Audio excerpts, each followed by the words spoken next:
Hi there, and welcome to the Skylight Books author reading series. If you'd like to learn more about us and our many upcoming author events, please visit skylightbooks.com, where you can browse our inventory, buy books, and join our Friends with Benefits Club. You can also follow us on Twitter, Tumblr, and Facebook. To speak to a real live bookseller like me, please call 323-660-1175. Thanks for your support, and enjoy. Amy Meyerson is the best-selling author of The Bookshop of Yesterdays, which will be translated into 11 languages, someday reaching 142, which is the magic number, right?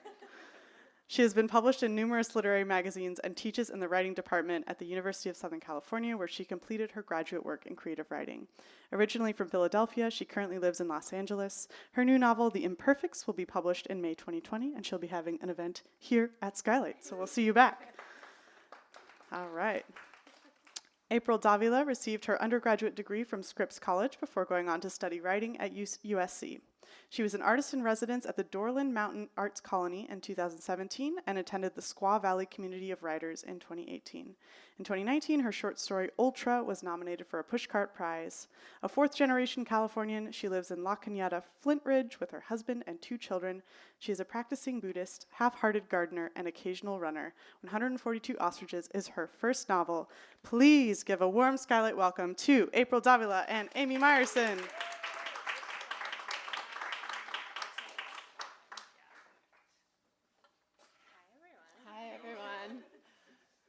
We probably don't even need the microphones. Yeah, but no, it's good to have some practice. Okay. I don't know how often you've spoken into microphones. I find them so weird still. It's just the echoing. So yeah. It's good to practice with Okay, that. I will go with it. Well, so I was hoping that April would start by reading us a passage just to get us into the mood and atmosphere of the novel. And All then, right. I'll ask some questions, and then hopefully you guys will ask some questions too. Yeah, okay, so I'm going to start off with kind of a short segment from the beginning that frames the story. The only thing you need to know is that Grandma Helen has just passed away, and that Tallulah, her granddaughter, who has been raised on the ostrich ranch with her, doesn't believe that it was an accident. She thinks that Grandma Helen intentionally steered into oncoming traffic. So that is where we're picking up here. Make sure I'm in the right place. Yes. I pushed through the front door and sank onto the steps overlooking the rolling expanse of desert. The hot, dry air outside burned my throat and seared my lips. In the corral, the ostriches strolled past one another, their long, meaty legs unfolding with each graceful stride.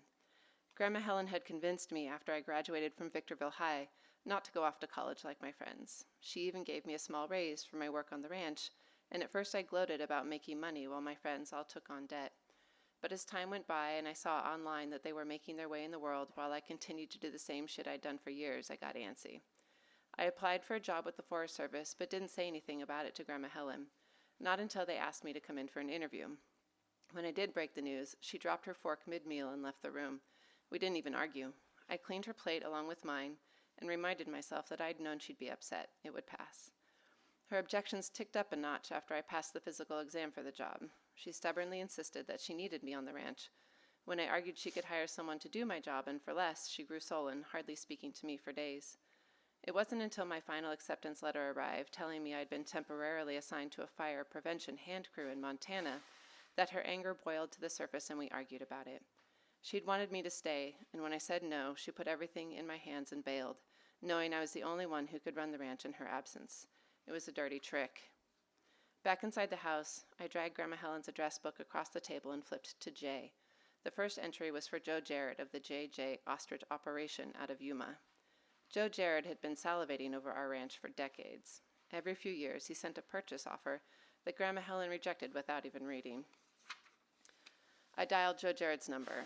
"Helen Jones," he said when he answered, apparently reading off his caller ID. His voice came through with such force that I recoiled from the receiver, a tickle boring deep inside my ear. "No," I said, bringing the phone closer so I could speak. "It's her granddaughter, Tallulah." We'd never met. I felt cold, but my palm was sweating against the receiver. "Are you still interested in buying our ranch?" I was taking that job in Montana. So that kind of gives a sense of the story. Yeah. So obviously we're going to talk about ostriches. Yeah. But I wanted to start, and even in that you get a little glimpse of it. One of the things that really struck me about this novel when I read it was the way that you evoked the land and specifically the desert. So Tallulah, I was wondering if you could talk a little bit about both Tallulah's connection to the land, the main character, and then also what your connection to the desert is. Yeah, so I think, well, her connection is that her grandmother came and basically swiped her away from her mother's house. Her mother's doing a terrible job of raising her. And her grandmother shows up one day on the doorstep and says, taking the girl, you can come too if you want, but you're doing a terrible job, speaking to the mother.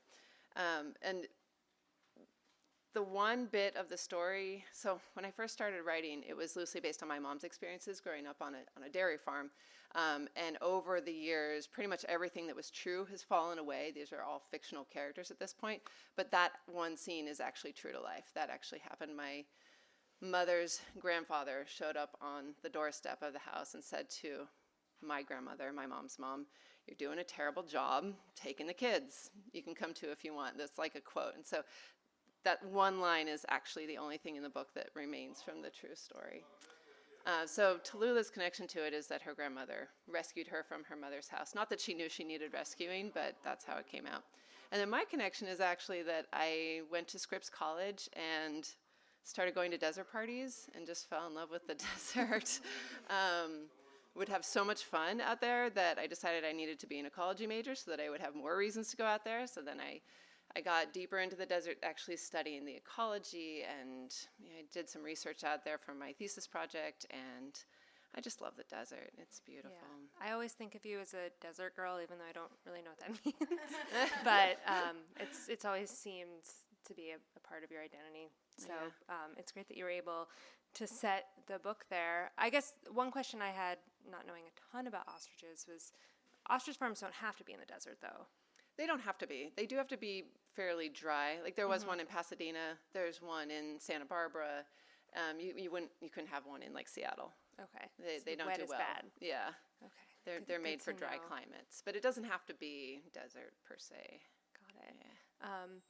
Well, I do want to talk about ostriches, but I wanted to ask you first. So that's interesting what you said about how it was your grandfather who went to get your mother, because if I'm remembering correctly, in early drafts, it was Grandpa Hank. It was. Not Grandma Helen. And So, well, just really quickly, and also Erin, who's here today, we were on a writers group for a while, so I got to see a lot of drafts of April's books. I wanted, since I know there's a lot of writers here, to talk about kind of the evolution of it. the early versions. Yeah. But so, right, it was Grandpa Hank. Yeah. And I think that probably was because when I started, it was so much more about my mom's story. And my mom's story really is, she was like the only girl. Like it was her grandpa, her uncles made her life hell. Like I really, like that was how I had started off the story, was I wanted to tell her like perseverance through just a really rough childhood. But then my own growing up had almost no men. Like my dad wasn't around. Even my grandfather passed away. I didn't have brothers. I didn't have male cousins. Even my friends' dads weren't around. Like there just were no men in my growing up. So as I started to write the story, the characters got more and more fictional, but the kind of heart of the story got more personal. And so slowly all the male characters became women. Like Uncle Chris became Aunt Christine. Grandpa Hank became Grandma Helen. It used to be all men, and now there's just two or three that are kind of peripheral to the story. Yeah. Well, it seems that in some ways ostriches are sort of matriarchal too. They definitely have a really, the men help care for the young, which is really unusual, particularly for birds. But that's why the males have the darker feathers, because they sit on the nest at night, so they kind of blend in. And then the women have the female ostriches have dusty colored feathers, so during the day they sit on the eggs and hide them from potential predators. So it's pretty even. It's pretty shared. Okay. Yeah. So then, why the choice? I mean, beyond your own, why the choice to combine those two stories, the story of ostriches and what became this very maternal and matriarchal story? Yeah, so I wanting to tell my mom's story, but I didn't want to write a dairy farm because I don't know anything about a dairy farm. And I figured a dairy farm, enough people would know if I got it wrong that I didn't want to go there. So I asked my mom, like, is there any chance there'd be a dairy farm in the desert. I was just trying to figure out what I wanted to do because I knew I wanted to set it in the desert. She said, absolutely, there's no way you would put a dairy farm in the desert. So I was Googling, and I came across this, it was called the OK Corral Ostrich Ranch in the Mojave, and it was 60 miles from my front door. Like, I could get in my car and be there in an hour. And the guy who ran it was, I think he was a little bit lonely, just this really nice guy. We'd walk around for hours, and he'd tell me all these stories. A lot of the plot points, the turning points in the story, come directly from things that he told me about. If you've read it, ask me, but I don't want to spoil any of the turning points, so I'll save that one. So in addition to going to his ostrich farm, was there other research that you did? I would do most of my research online. Okay. Yeah, I did a lot of research just at home in my office, and then when I hit the wall of, no, but exactly how do you do this thing? I would write out all the questions over a few months of research, and then I would go out and kind of spend the day on the ranch with him and learn all the little things. So what were a few things that you wanted to put in the book but didn't make it that you learned? I don't know. I don't think this one made it in the book, but I think it's really interesting that they can't kick you if you pull their beaks down. So like I think I mentioned her wrangling them, but I don't really go into detail about how that's like one of the main details. It must you be have hard to pull their heads down to get their beak, though. It's hard to get the beak, but their necks aren't terribly strong. So once you've got it, you can kind of gently pull, because they kick forward like this. Like Arnie's go back, but they kick forward. And they've got these scary claws, like really big claws on their toes. Oh, Johnny Cash was almost killed by an ostrich. That did not make it in the story. Yeah, I guess he was rehabbing from one of his drug stints or something, but he was out at some nature park, and the bird like came at him, and they're scary when they charge. They fluff their feathers like this, and they run at you, and they jump, and then they gut you like that, and they cut him, and he was wearing a big old silver belt buckle, or he would have just been killed right then and there. He was by himself. He never would have made it back to the house. There might be an essay in that that you could write. So did you actually ever grab the ostriches? No, I didn't. I watched it a lot, but they scare me, man. Yeah. They're really big. So yeah, no, I didn't mess with them. Well, I warned April that, because I have an ostrich story and I don't get to tell it very often, that I would tell it when my dad's a lawyer, and in the 90s he had a client who owned an ostrich farm. I don't remember exactly what the case was for, but he couldn't pay his legal bill, so instead we got a quarter of an ostrich.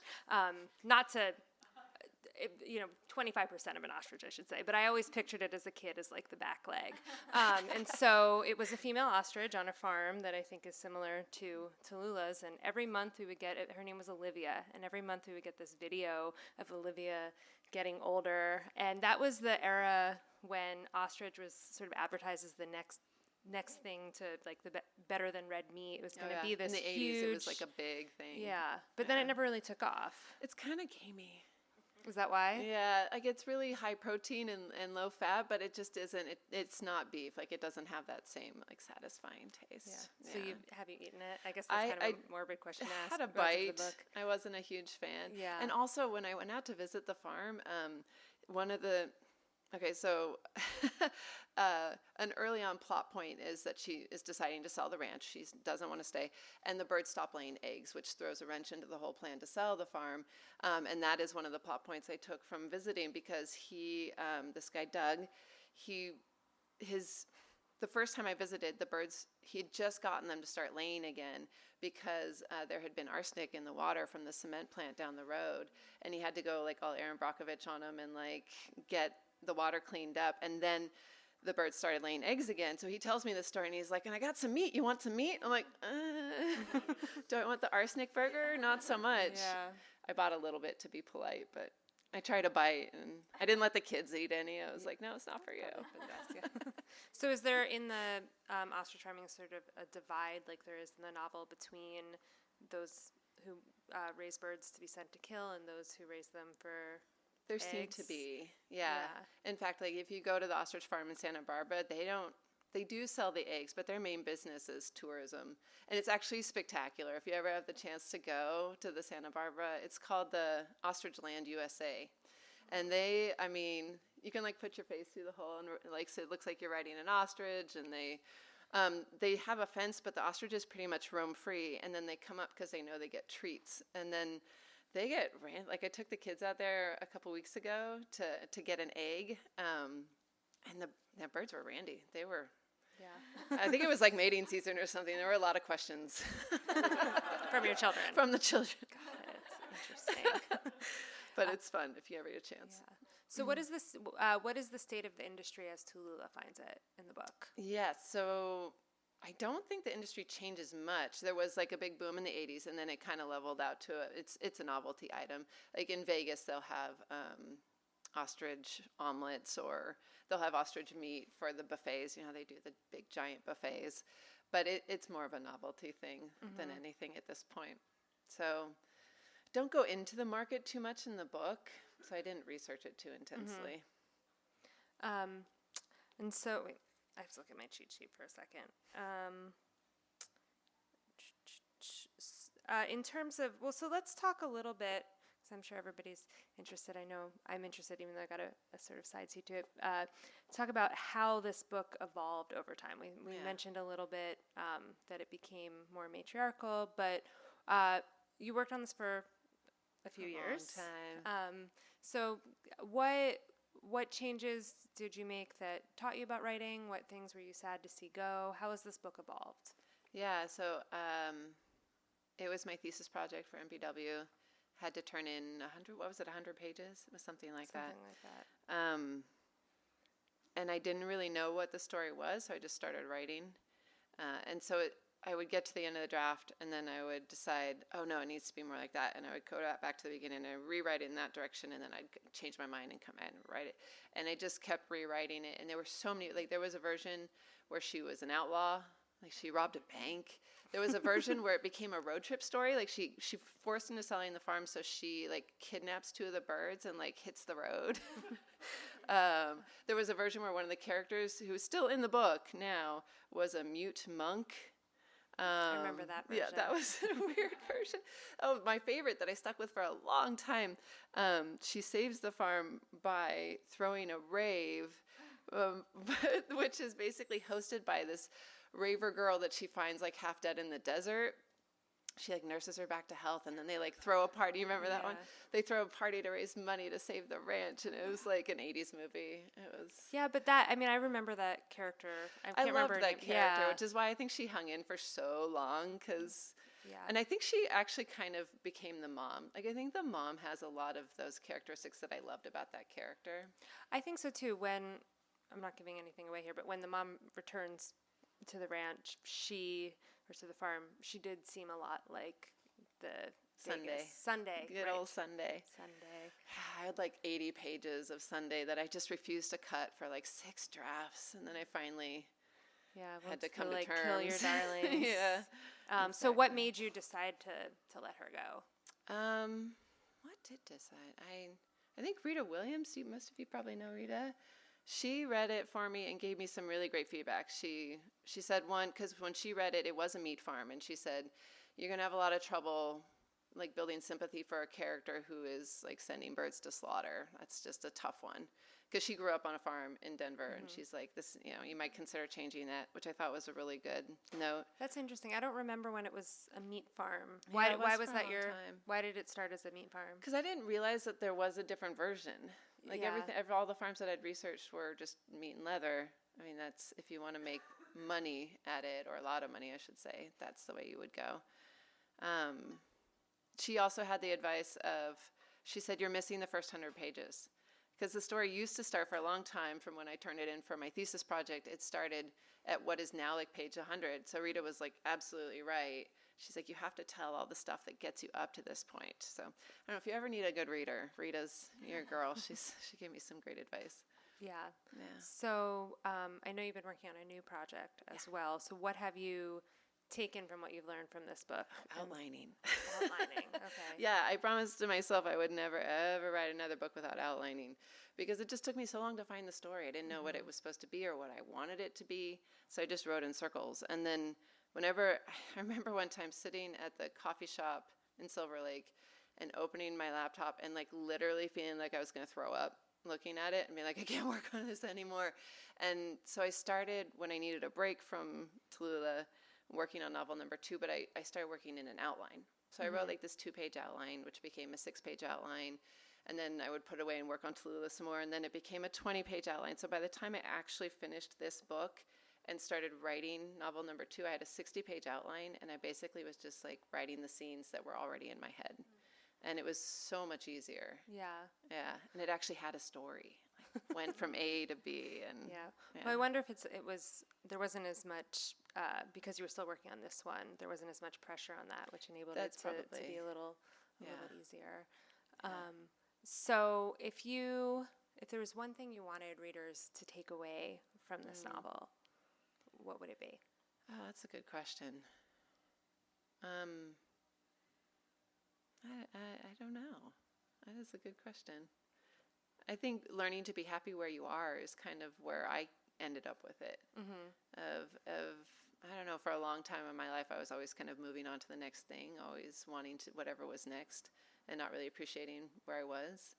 And that's I don't know, kind of coming to that with this story. Through Tallulah? Yeah. Yeah. That lesson of don't always get what you want, you get what you need. Rolling Stones. Yeah. So was that something that was always in the book, or is that something that you learned through your circles of I writing, think which that isn't always a was bad like thing? the story like matured with me. Yeah. I had 2 kids while I was writing this, and I think becoming a parent kind of, I mean, you have to grow up to a certain extent. You have to, like, they turned me into a morning person, which was a rough transition. It was very rough. And I always have responsible. thought of you as a morning person. Which is so funny, because I was never a morning person until the kids came along, and they just would not let me sleep. So, yeah, you learn, you grow, you change. Well, so did any of being a mom, as I was saying, like this book really feels very matriarchal and maternal to me. So did any of that make it onto the page? Well, part of being a mom really reflected my mom's mothering. And then when I look at my mom's mom, I mean, my mom had such a shitty model that it's a miracle she did as good a job as she did, but there's still a lot of places where my mom fell flat too. And then being able to look at that a little more objectively and be like, okay, here are the things I want to change. And I'm sure when my daughter's, 40-something, she'll be like, oh, my mom tried, but, here are the things I'm going to change. Seems like the cycle of life, right? Yeah. Yeah. How are we doing on time? Good. Okay. Great. Well, I wanted to do, I like to open it up pretty early to questions so that you can ask and then we can talk some more. But before that, I wanted to do a lightning round, which I borrowed from a friend that I've never done before. But so you have to answer quickly, but your answers don't have to be short. Okay. But we'll start off with a few that are a little easier. Okay. So longhand or keyboard? Oh, lately longhand. Yeah. Yeah, that's a new thing, but. Why the change? I decided to start novel 3 as NaNoWriMo, and I'd never tried it longhand, and I wrote 50,000 words just like it was fun. Did your hand get really tired? Really tired. It would cramp up, and I felt like such a writer being like, oh, my hand's cramping. I don't know. And you had ink here or yeah, something. yeah. Are you supposed to do NaNoWriMo by No, hand? you don't have to. I don't know what possessed me, but I don't know, a few writers that I admire have talked about, like, God, what is her name? Arcadia, she wrote Florida. Oh, Lauren Groff. Lauren Groff. She talks about writing her first drafts longhand, and I'm like, I've never tried, that sounds interesting. And the nice thing is that no one will ever read it, and by the time anyone reads it, I will have typed it up, and it'll be a second draft. So my hope is it'll, kind of speed along the process a little bit. And just by slowing down. And slowing down. And you really cannot edit, because I wouldn't skip lines. I would write every line. And you can occasionally put a little arrow, or you can add a little, oh, don't forget to note this. But you really can't go back and edit. Because I always thought I didn't edit, but when I started writing longhand, I realized I actually do edit quite a bit. Yeah. Jennifer Egan talks about that too. With her Manhattan Beach. I think she wrote most of it, or the whole thing. Interesting. Longhand. So how would you say your writing has changed? Because the first draft, anyway, because of that. I mean, I know you said moving forward, but do you find that the sentences are being composed differently, or? I think just taking the pressure off. I was enjoying it more. Just kind of, and because I didn't expect anything of those pages. I mean, it's NaNoWriMo. It's going to be crappy pages. They're just for writing. So it was just for fun. Yeah. Yeah, which was new. Has anyone else here done NaNoWriMo? Oh, at the end of the day, I would I would actually count one page and then just kind of average them out. So it's, rough.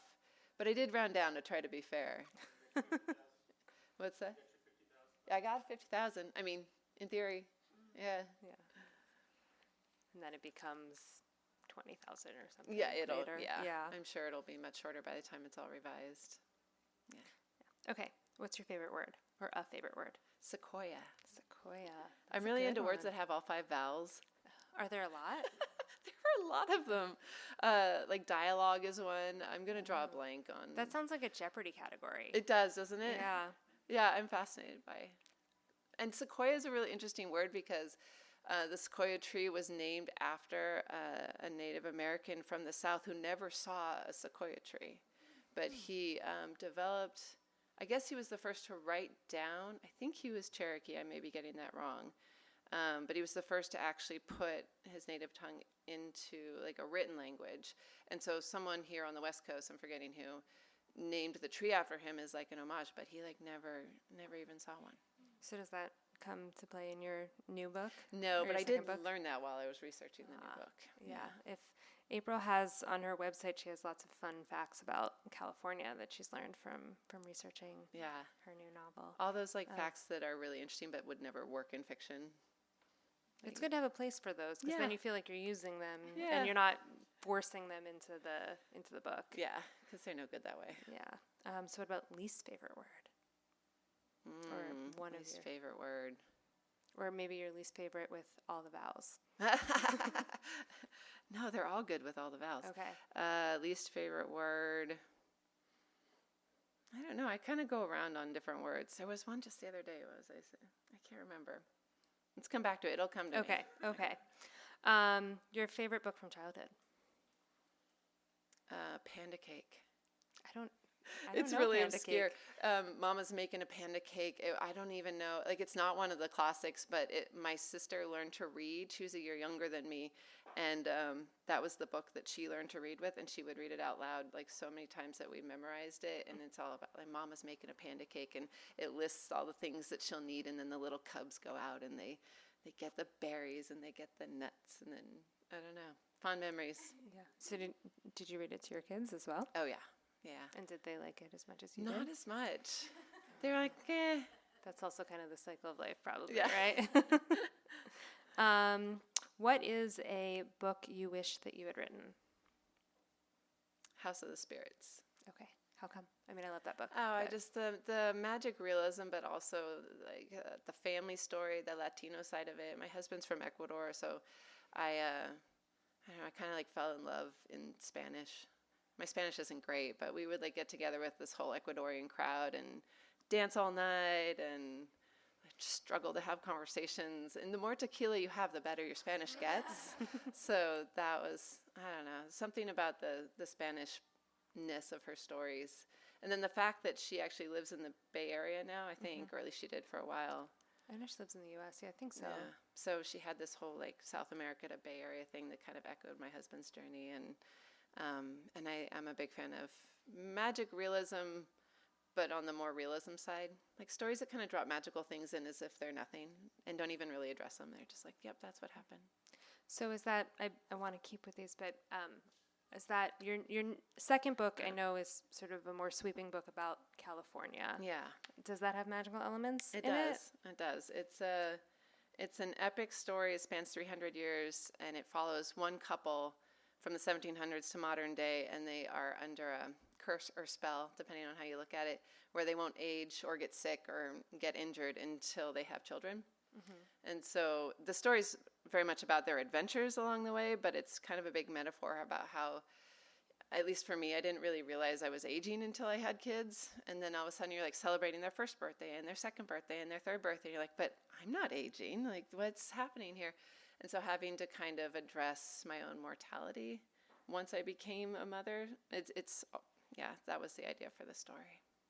It seems like it's an evolution of ideas, with the birds and stopping laying eggs, and there's something there with birth. And I wanted more magical realism in this one. I wrote one version where the birds like danced, but it was a little too far out there. Well, in the movie. In the movie, dance, maybe. yeah. Yes, a choreographed something. would be awesome. What do you think you gained by writing all these drafts? I feel like we often talk about what we lost, but what through these drafts that you rejected do you feel like you learned that made this a better book and you a better writer? I learned so much in the act of writing. I feel like this book was like how I learned to write, which just makes me feel better that it took 10 years because I was learning the whole time.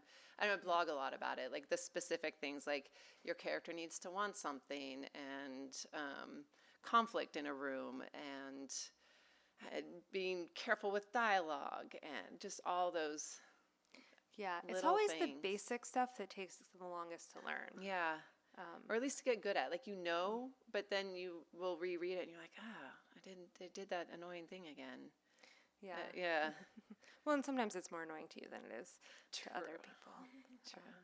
But okay, so what is a book that you love as a guilty pleasure?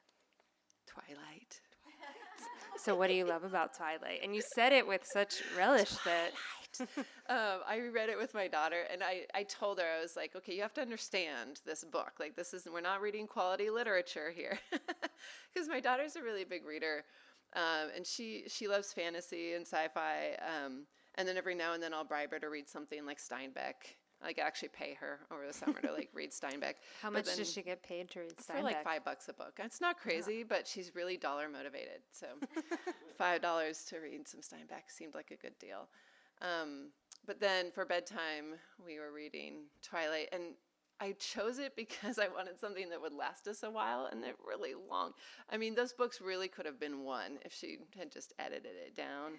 And there's so many moments in it where I had to stop the book and be like, okay, if you ever have a boyfriend who tells you you're not allowed to have a friend who's a werewolf, you need to just walk away from that boyfriend. But so it's a good learning tool. It's a subversive feminist something or other. I don't know. No, it's definitely guilty pleasure. Didn't your daughter for school make an invention where you could read in the bathtub? Yes. Am I remembering correctly? Oh my God, I was so proud. We bought this. Like, she made this like plastic dome, and she cut holes in it, and she glued kitchen gloves. So you could sit and you could open it up and put a book in it, and you could put your glove, so you could sit in the bath and read. I know. And how did it work for turning pages? I feel like gloves are a little rough. thick. Yeah, I mean, it definitely needed a little refining, but she got second place in the science fair. Awesome. Yeah. I love that it was a reading-based one in the science fair. Yeah. Okay, what is a book that you sometimes pretend that you've read that you actually haven't? Oh, good question. I have no shame about not finishing books. I really, I'm a big believer in the fact that not every book works for everybody. I did pretend for a while that I'd read Infinite Jest. I think everybody has pretended for a while. I never did finish it. I don't mind coming clean on that one. I've read his short stories, but I've never even started Infinite Jest. I started it twice, and I stopped both times in the same scene. I was like, oh, God. I won't spoil it in case you ever want to be disgusted. Okay. So if you could travel back in time, what period would you go to and why? California Gold Rush. Okay. I think California history is so fascinating. And just the absurd explosion of people that happened in this state, particularly the northern part of the state, and the conflict with the Spanish and the Russians, and then the Chinese came over with the gold rush, and just, I mean, talk about slamming people together, and they're all after the same thing, and they're willing to just cut each other's throats for it, and completely trampling the native population. And I just think it would be a really interesting time to witness. But do you want to really live in it or just witness it? I think I could live in it now and do pretty well. I think you could make it. Yeah, I've done enough research. Yeah, because the people who did really well in the gold rush were not the people who did the mining. They were the people who sold stuff to the miners. Oh, that makes sense. So, like, there's a place called Placerville where the Hangtown Fry was invented. Does anyone know the Hangtown Fry? So apparently if you struck it rich, or the story goes that some guy struck it rich, and he came in and he's like, give me the most expensive food you can put together. And apparently the three things that were really hard to get were eggs, bacon, and oysters. And so they made this like scramble with eggs, oysters, and bacon. I think they sell that at Millie's. Do they? Yeah, and I've never actually had it there, but it's always caught my eye. I didn't know it was It's a whole thing. Yeah, it was Hangtown before it was Placerville, and it was Hangtown because it was where they would hang people. And yeah, there was like the big tree where that was the hanging tree. And yeah, that was the thing you did. You would go order the Hangtown Fry and show off that you had made all this gold. Yeah, I've been researching wine in California, and I learned today that a lot of the oldest vineyards actually came out of the gold rush because the Italians and the French who came here and were not successful ended up growers. That makes sense. So, yeah. Fascinating. California is really interesting like that. It is. It has. So you're fourth generation Californian, Yes. which means your family was Yeah, here. I traced it back. My great-great-grandfather came over from Germany in the 1880s. I have a great-great-uncle who actually married the daughter of one of the survivors of the Donner Party. That was the world they were living in. Wow. Like, if you survived the winter, you could get married, and then you could die in childbirth. It's always a trade-off. We actually have one cemetery where everyone in the family has been buried, like all the way from great uncle Jakob to my grandma and my cousin. And the beginning of the cemetery is like a man and a wife, and then a baby, and then a wife and a baby, and there'd be it's like this long plot. And some of the kids would survive, but he would marry until that wife died, and then and they all died in childbirth. It was crazy. Yeah, childbirth is. It's no rough. joke. Sorry, It's rough. sorry. We shouldn't be having this conversation. It's much better now. I was being oblivious. Today it's fine. There's lots of Good drugs. drugs, doctors, sanitation. Yeah, antibiotics. Do a lot. Okay, so if you could have dinner with 3 people, dead or alive, not your family, who would it be? Well, Jane Goodall would be number 1. Can I just have her for 3 meals? Sure. I love her. I think because I started as an undergrad in science, Jane Goodall's just always been a hero of mine. I guess Isabella Allende, I would love to sit down with her. And who else? I don't know. Maybe Jennifer Egan. I like her writing a lot. They all seem very interesting and charming people. Okay, so kind of going off of that, who would you say is the most influential person or one of the most influential people in your life who you're not related to? Not related to. Or maybe in your writing life, let's say. My writing life. Well, in my acknowledgments, I thank my high school AP English teacher. She was really great. She was the first teacher I had who, she said on the first day, she said, you all get an A in here if you show up and participate. And then she would give us these in-class writing assignments, pretty challenging writing assignments. And she didn't even grade them. If you wrote it, you got an A. But then she would stand up in front of the class, and she would read the good ones, the particularly good ones, and the particularly bad ones. She never named names for any of it. But she would point out what really wasn't working, and you'd be like, oh, that's interesting, especially if it was yours. You'd be like, oh, that's interesting, totally blank face, trying to make sure no one would know it was you. And then if she read something that you liked, you knew she wasn't bullshitting you. She really liked the work. So it was it would be the same students who sometimes had the pieces that needed work as well as that were the best ones. Yeah, she'd read them both, and I just all the pressure of grading was off, which was just a whole new world for me of what, just learning for learning's sake, she's coming to my reading. I'm doing a reading in my hometown next week, and she's coming in. I'm so excited to see her. Yeah, that's nice. Well, I guess I have to ask you as a final question, how did you end up with the number 142? I get that question a lot. I know. It's just that's how many there were. I don't have a good answer. I did the math and of how many birds you would need to sustain a farm selling the eggs, and I got kind of a range, but I didn't want to do 150. I was too round. And then I said 147, but I have all these friends who went to Pomona College, and I don't know if you guys know, but they're kind of obsessed with the number 47. Mm-hmm. It's the school number. I don't know. So they're always do 47. I'm like, no. So it couldn't be 147. I don't know. So I just kind of. Well, it adds up to 7, which I feel like is a. Oh, that's a good point. 7's a good number. Yeah. It's a very important biblical number. Yeah. So, great. Well, I could keep asking questions, or we could see if anyone else has any questions. The first one's always the toughest. Yes, Ariella. How did you know it was time to end the book?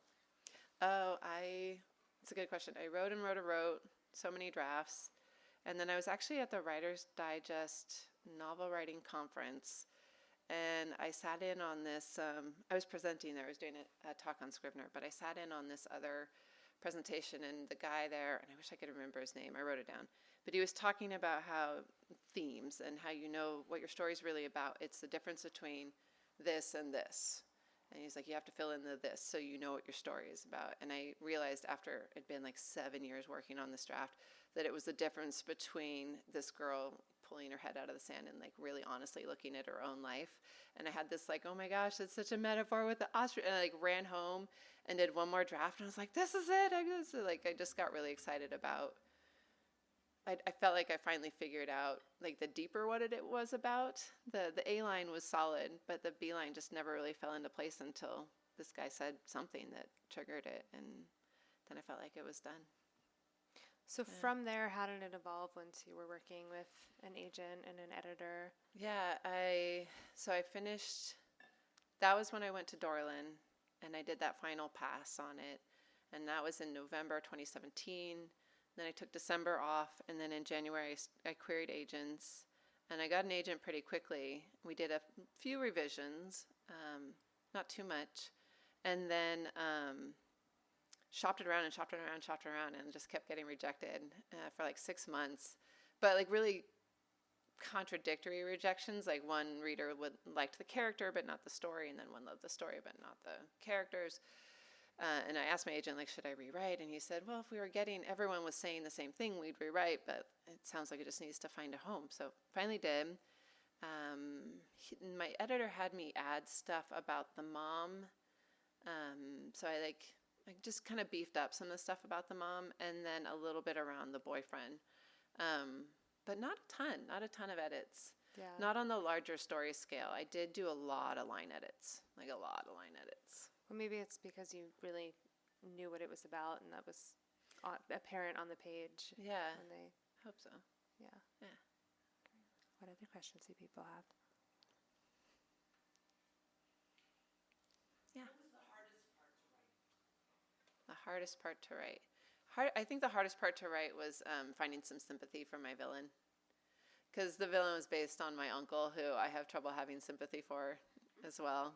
He's kind of our family villain. In fact, he was actually shared a name with my uncle up until I woke up in the middle of the night, like 3 months ago. I was like, oh, I should change his name before they print it. And it was like right under I caught them right before they went to press with it. And they're like, why didn't you say anything? And honestly, he'd become such a fictional character that I'd kind of forgotten that he had the same name. And I don't think my uncle ever would have known. Like, he's not a reader, and I'm not writing under my maiden name. But it seemed the kind thing to. What's that? She has, yeah. She does. She didn't mind at all that I totally made her brother the bad guy. I remember at MPW, Judith Freeman told me that the people you write about never see themselves in your writing, and the people you don't write about always do see themselves. Interesting.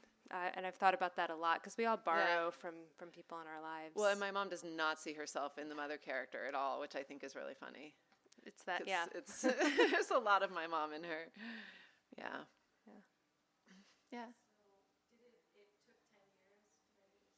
Well, I finished the first draft as my thesis project in 2010. Yeah. And how did you keep the momentum, keep going? Different every year. There were definitely some rough spots. I remember at one point I was working full time. My son was an infant. My daughter was 3. And I remember going to bed, and I went to set my alarm because I had on my watch I could set an alarm. And I was like, I can't do it. I can't do it. I'm so tired. And I really had this moment of I give up. I'm not going to do it anymore. And I told my husband as we were getting to bed, I was like, I'm not going to get up in the morning, so if you roll over and I'm still here, just let me sleep. I need to sleep. And he's like, you're not quitting, are you? I was like, I think I am. I don't think I can do this anymore. And he's like, no, you can't quit. He was like, you have to keep trying. He's like, you can take a morning and sleep, sure, but don't quit. And thankfully he gave me a pep talk, got me back to it. But there were definitely times that were rough like that. But I think when I would get to the end of every draft, I would stick in the drawer, I'd work on the next project or just take a break. And then when I'd come back to it and I would read it and I would have all these things I wanted to change about it. And that was motivating, of feeling like I knew where I wanted it to go. And every time I finished a draft, I was sure I was done. I was like, oh, I figured it out. I'm like done. And then I would reread it and be like, oh, I'm not done. I got to change all these things. Yeah. Which is interesting because by the final draft, it's very, in a really good way, it's very fast-paced. Yeah. And it's definitely a page turner. So it doesn't, you don't feel any of the work on the page. That's nice to hear. Yeah, I'm a big fan of plot. I like plot. Plot's important. Yeah. And it's hard. I actually have to, one of the things I have to practice as a writer, I think, is slowing down a little more. Because I get so into plot that I think it's easy to kind of forget. And so, particularly with a new project, I've been like letting myself like, okay, let's go ahead and spend like 300 words describing this tree. And then it'll probably get edited back out, but I think it's an interesting exercise for me because I tend to have this like, get to the point, like almost to a fault. Like I think I need to slow down a little bit. That's my hope for the next book, is that it slows down just a little bit. Not too much. What else? Other questions? Are we... Maybe one more? Not to cut everyone off, but I'm so excited you guys are here. Thank you for coming. Yeah. It means a lot to me. Yes. And if you haven't had a chance to read April's book, it's wonderful. I highly recommend it. Thank you. And yeah, let's maybe end with one more fun ostrich fact. One more random ostrich fact. When they're stressed out, when some like in it feel threatened, they make this noise that goes and their necks swell up like this. It's very weird. Both the males and the females? Yeah. And that wasn't an earlier draft, but it got cut. But it's a very weird thing. They seem like very emotional birds. They kind of are. I actually just learned that Scientific American had an article that bird brains are actually, they've discovered, are wired differently than mammalian brains. And when you remove the mammalian bias, that they're actually not as dumb as we thought they were. That birds may actually be pretty smart. So the whole like bird brain thing may just be our mammalian bias. That they're actually not so dumb. Yeah. I only read like the headline of it, but when I was looking up ostrich stuff before tonight, there was an article about how it's one of the greenest meats. Oh, well, that makes sense. So maybe it'll have a comeback. Maybe. Spread the word. I guess if it's between that and bugs, gamey. Yeah, good point. I don't know. Did you have one? Yeah. Sebastian jumped out of his chair when we went to see that movie. He was like, Mom, there's ostriches! Because there's a scene where these ostriches like flood over the hillside. Yeah, that's true. But it's a good scene. It must be pretty strong ostriches to kill the Rock. Yeah, no, you can't kill the Rock. Force of. That's why I love those movies. The Rock is like my favorite. He's indestructible. If you haven't seen the Jumanji movies, they're actually totally worth watching. They're really funny. Yeah, and on that note. Yeah. All right. Well, thank you all for coming. Thank you. You've been listening to the Skylight Books author reading series. Don't forget, you can listen to this and all of our other great podcasts at skylightbooks.com. Thanks again for stopping by, and we hope to see you soon.